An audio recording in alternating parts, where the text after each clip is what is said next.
உங்க நான் என்ன சொல்ல வரேன்னா, ரொம்ப அழகான பொண்ணு கட்டிக்காத, அடுத்தவன் ஆசைப்படுவான். ரொம்ப அசிங்கமான பொண்ணையும் கட்டிக்காத, நாளைக்கு உனக்கே பிடிக்காம போயிடும். உன்னை விட உயரமா இருக்கிற பொண்ணை கட்டிக்காத, அவகிட்ட அண்ணாந்து பேசிய உன் கழுத்து சுருக்கிடும். உன்னோட குள்ளமான பொண்ணு கட்டிக்காத, குனிஞ்சதால நிமிரவே முடியாது. குண்டான பொண்ணை கட்டிக்காத, அவ தீனிக்கு வருமானம் பத்தாது.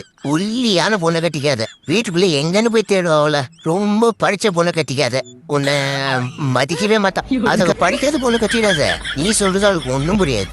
தம்பி சொன்னது புரிஞ்சுச்சா? புரியுது சாமி, அதெல்லாம் புரிஞ்சு. டேய், கல்யாணமே பண்ணிக்காதரா அப்படின்னு முதலே சொல்லிக்கலாமே சாமி. அதுக்கு ஏன் சாமி இவ்வளோ பெரிய வழக்கம்?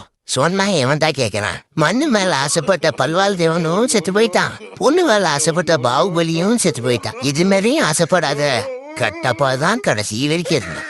கெட்டப்பா வாழ்றதை விட கட்டப்பாவா வாழ்ந்துட்டு போயிடலாம். எல்லாம் யோசனை சாமி, எல்லாம் யோசனை.